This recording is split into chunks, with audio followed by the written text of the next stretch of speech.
स्वागत है आप सभी का। पिछली क्लास में हम मध्य प्रदेश की भूगर्भिक संरचना के बारे में अध्ययन कर रहे थे और उसमें मैंने बताया था कि मध्य प्रदेश में 7 तरह की चट्टानें पाई जाती हैं। जो 7 तरह की चट्टानें थी उनमें शुरुआती 4 चट्टानों का सेल समूह का हम अध्ययन कर चुके थे।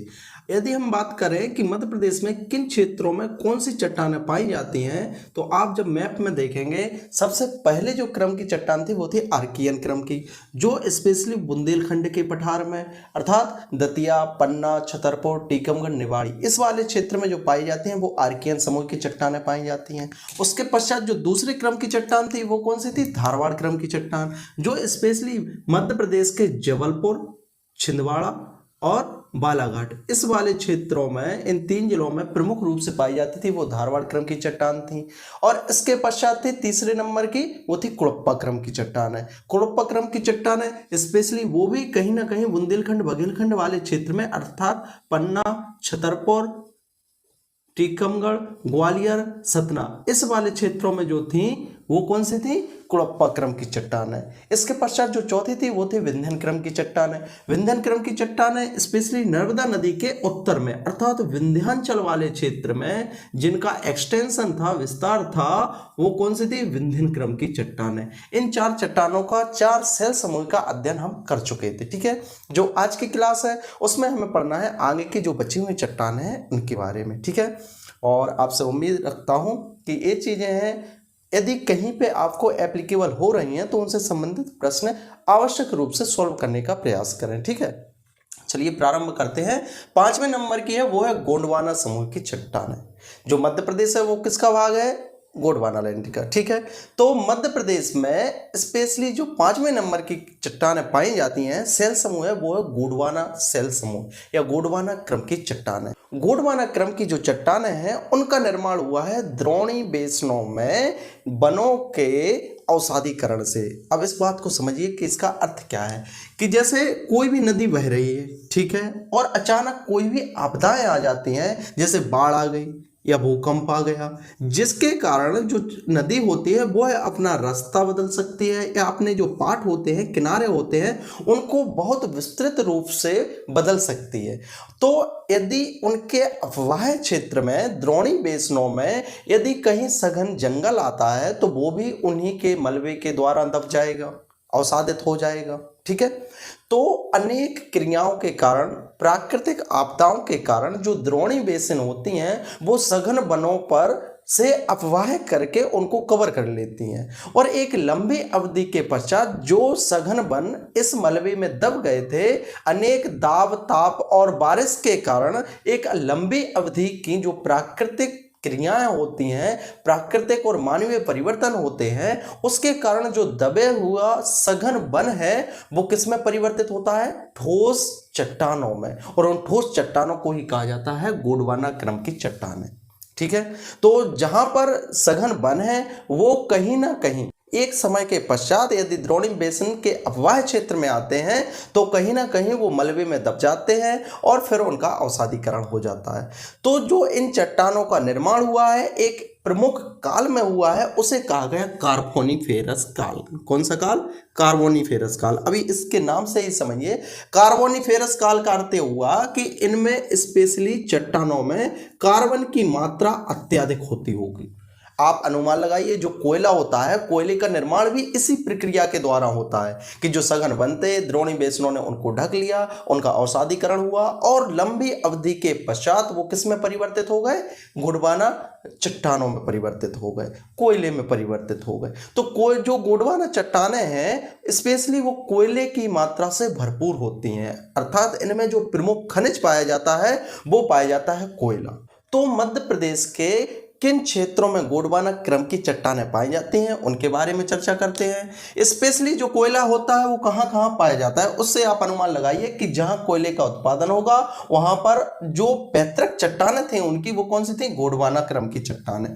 तो आपने सुना होगा सीधी, सिंगरौली, शहडोल, अनूपपुर, छिंदवाड़ा, सिवनी, नरसिंहपुर, जबलपुर, ये जो क्षेत्र है, ये जो जिले हैं मध्य प्रदेश के, यहाँ पर प्रमुख रूप से कोयले का उत्पादन होता है। इसलिए जो गोंडवाना क्रम की चट्टानें हैं मध्य प्रदेश के दक्षिण पूर्वी जिले, दक्षिण पूर्वी क्षेत्रों में प्रमुख रूप से पाई जाती हैं। तो सीधी, सिंगरौली, शहडोल जहाँ पर प्रमुख रूप से खदानें पाई जाती हैं, और इसके अलावा छिंदवाड़ा, कटनी, जबलपुर, अनूपपुर, नरसिंहपुर, इन वाले क्षेत्रों में भी कहीं ना कहीं गोंडवाना क्रम की चट्टानें पाई जाती हैं। ठीक है, तो ये हो गए उनके निर्माण, खनिजों और उनका मध्य प्रदेश में प्रमुख क्षेत्र।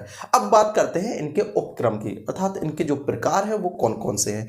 तो इसमें दो प्रकार है, निचली गोंडवाना और ऊपरी गोंडवाना। जो निचली गोंडवाना है वो तलचर क्षेत्र है, स्पेशली वो कहीं ना कहीं जो छोटा नागपुर का पठार है उस वाले क्षेत्र तक उसका विस्तार है। तो जो तलचर का क्षेत्र मध्य प्रदेश में कम है, लेकिन मध्य प्रदेश में जितनी जो निचली गोंडवाना क्रम की चट्टानें पाई जाती हैं उसमें जो प्रमुख क्षेत्र है वो है सीधी, सिंगरौली, शहडोल। एक किस क्रम की है? निचली गोंडवाना क्रम की, जिसमें तलचर उपक्रम आता है, और उसी के अंतर्गत सीधी, सिंगरौली, शहडोल में कौन सी चट्टानें पाई जाती हैं? गोंडवाना क्रम की चट्टानें। जो ऊपरी क्रम की होती हैं या हम कहें ऊपरी गोंडवाना क्रम की चट्टानें हैं, उनके दो प्रकार हैं, महादेव उपक्रम और जबलपुर उपक्रम। महादेव की पहाड़ियां जो स्पेशली सतरपुड़ा वाले क्षेत्र में स्थित है, होशंगाबाद वाले क्षेत्र में इनका विस्तार है। तो महादेव की पहाड़ियां जो महादेव उपक्रम है, पचमढ़ी और मलेरी, इसके दो क्षेत्र है। पचमढ़ी में प्रमुख जो खदानें हैं वो छिंदवाड़ा, नरसिंहपुर और सिवनी जिले के अंतर्गत आते हैं। ठीक है, इसके बाद है जो जबलपुर का उपक्रम है, दो उपक्रम है, महादेव उपक्रम और जबलपुर उपक्रम। तो जबलपुर उपक्रम में निचला चौगान क्षेत्र आता है और ऊपरी जबलपुर वाला क्षेत्र आता है। अर्थात इन जो क्षेत्र के अंतर्गत मध्य प्रदेश के जिले हैं वो कौन कौन से? कटनी, जबलपुर। और यहाँ पर लिग्नाइट जो कोयला होता है उसका उत्पादन प्रमुख रूप से होता है। अर्थात जो लिग्नाइट कोयला होता है, कोयले के चार प्रकार होते हैं। कोयले में कार्बन की मात्रा उपलब्ध होने के अनुसार कितने प्रकार होते हैं? चार प्रकार। चार प्रकार में जो सबसे पहला और अच्छी क्वालिटी का होता है वो कहलाता है एंथ्रेसाइट कोयला। कौन सा? एंथ्रेसाइट कोयला सबसे उच्च कोटि का, अर्थात इसमें कार्बन की मात्रा अत्यधिक होती है। अर्थात इसका दहन किया जाएगा, यदि जलाया जाता है तो इसमें धुआं कम और आउटपुट या एनर्जी रहेगी, ऊष्मा निकलेगी, ऊर्जा निकलेगी, वो अत्यधिक मात्रा में निकलेगी। ठीक है, तो एंथ्रेसाइट। उसके बाद है बिटुमिनस कोयला। इसमें यदि 80% से अधिक कार्बन होता है एंथ्रेसाइड में। बिटुमिनस में थोड़ा सा कम, उससे कम क्वालिटी का वो होता है, लगभग 60-70%, या हम कहें कि 60% के लगभग कार्बन की मात्रा बिटुमिनस में होती है। ठीक है, इसके पश्चात है लिग्नाइट। जो लिग्नाइट है मध्य प्रदेश में लगभग ज़्यादातर लिग्नाइट कोयला ही पाया जाता है, जिसमें जो कार्बन की मात्रा है लगभग 50% की लगभग होती है। और सबसे लो क्वालिटी का होता है वो होता है पीट कोयला। पीट कोयले में कार्बन की मात्रा लगभग 30% से भी कम होती है।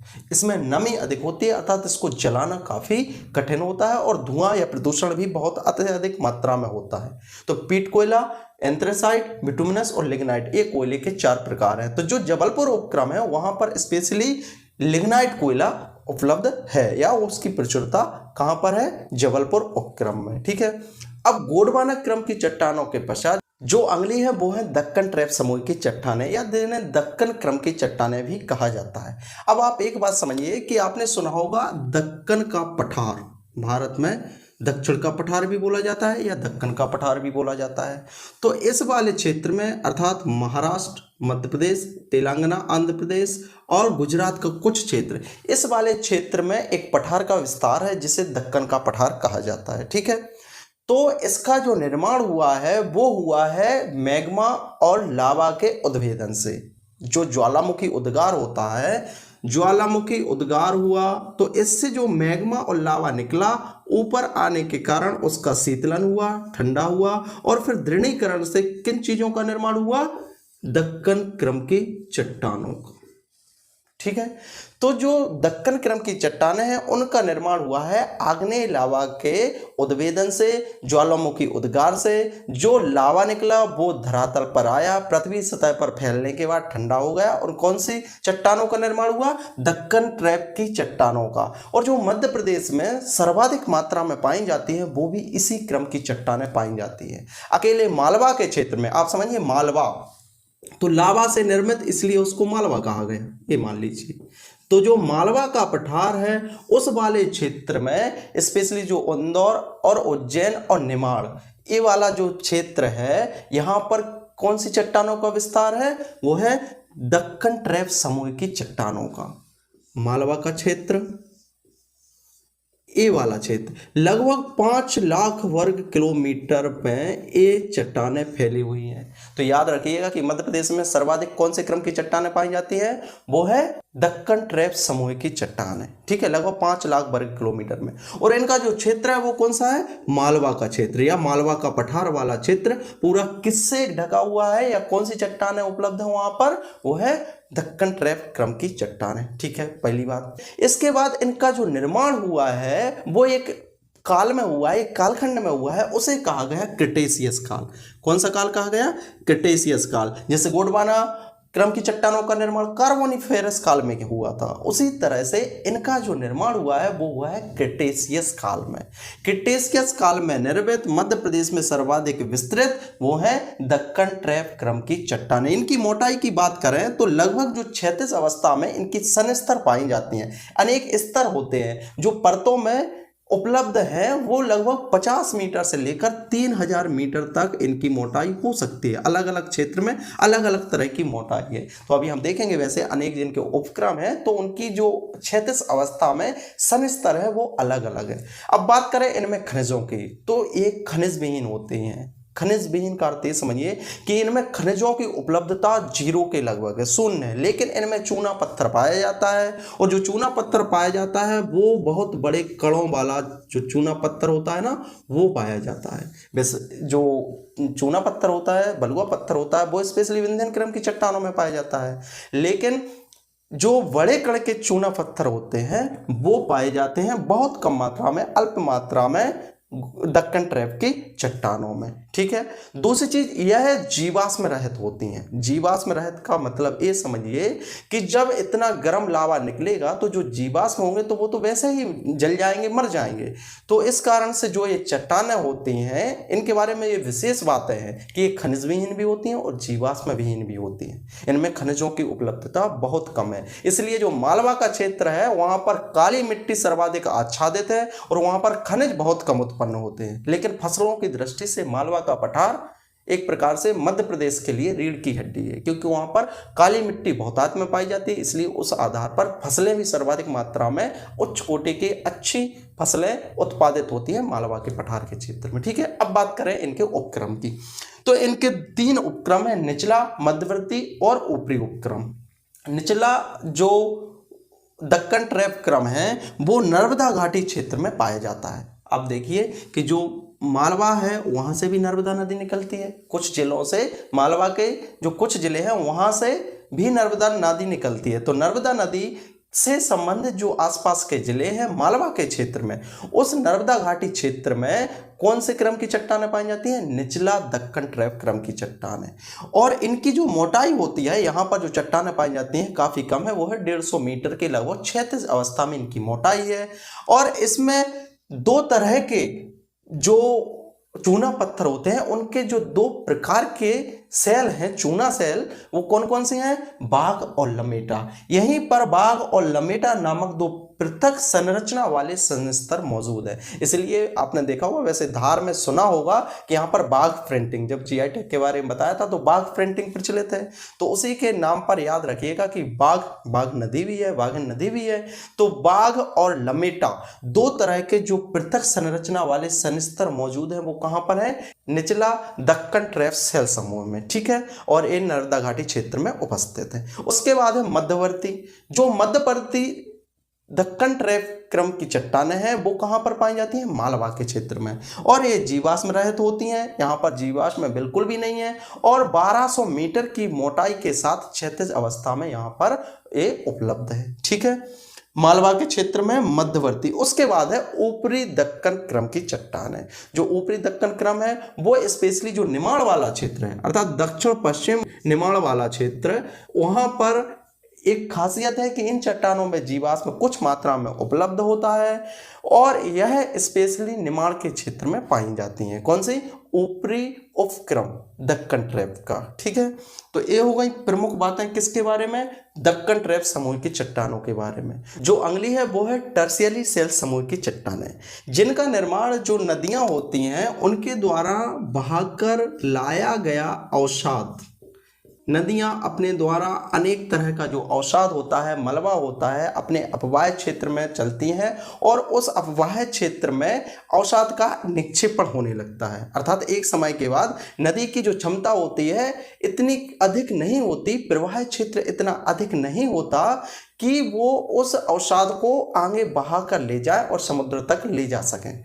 तो वो रास्ते में ही कहीं ना कहीं नदियों के तलहटी वाले क्षेत्र में अवसादित हो जाते हैं, अवसाद के बाद निक्षेपित हो जाते हैं और एक लंबी समय अवधि के पश्चात जो सबसे नीचे वाली परत में सबसे पहले अवसाद के रूप में एकत्रित हुआ होगा मलबा, वो अन्य जो ऊपर आने वाले अपवाह क्षेत्र में अवसाद या मलबे से दब जाते हैं और उस दबाव के कारण वो इतने ठोस हो जाते हैं, स्ट्रॉन्ग हो जाते हैं कि वो एक समय के पश्चात चट्टान में परिवर्तित हो जाते हैं। अवसाद के चट्टानों में परिवर्तित होने के कारण ही इन्हें क्या कहा जाता है? टर्शियरी क्रम की चट्टानें। ठीक है, तो टर्शियरी क्रम की चट्टानों का निर्माण नदियों द्वारा बहाकर लाए गए अवसादों के निक्षेपण से होता है। दूसरी चीज, यह मध्य प्रदेश में केवल कुछ ही क्षेत्र में पाई जाती है जहां पर नदियां होंगी, स्पेशली चंबल, नर्मदा और ताप्ती, यही प्रमुख नदियां हैं। तो इनके जो अपवाह क्षेत्र है वहीं पर स्पेशली ये चट्टानें पाई जाती हैं और मध्य प्रदेश में प्रमुख रूप से या सर्वाधिक मात्रा में जो ये चट्टानें पाई जाती हैं वो स्पेशली चंबल वाला क्षेत्र है, जो मध्य प्रदेश का उत्तरी भाग जो है वहां पर ये चट्टानें सर्वाधिक मात्रा में पाई जाती हैं। चूंकि ये नवीन है, नवीन चट्टानें हैं, क्योंकि इनका निर्माण ही मिट्टी से हुआ है, तो नवीन जलोढ़ भी इन चट्टानों को कहा जाता है। और जिस काल में इनका निर्माण हुआ है उसे कहा गया होलोसीन काल। प्लेस्टोसीन और होलोसीन काल में इन चट्टानों का निर्माण हुआ है। यह सर्वाधिक नवीन चट्टानें हैं, इसलिए इन्हें नवीन जलोढ़ भी कहा जाता है। ठीक है, और ये कहाँ पर पाई जाएंगी? नदी घाटी क्षेत्रों में, स्पेशली ताप्ती, नर्मदा और चंबल वाले क्षेत्र में। इनमें खनिजों की मात्रा बिल्कुल लगभग शून्य के बराबर है, खनिज इनमें उपलब्ध नहीं है, लेकिन जो रेत होती है, सैंड, क्ले, वो इनमें उपलब्ध होती है क्योंकि नदियों में से ही रेत का उत्खनन होता है। तो रेत खनिज के रूप में ये इनमें उपलब्ध होती है और इनका जो उपक्रम है वो है क्वाटरनरी उपक्रम। केवल एक ही उपक्रम है, वो है क्वाटरनरी उपक्रम।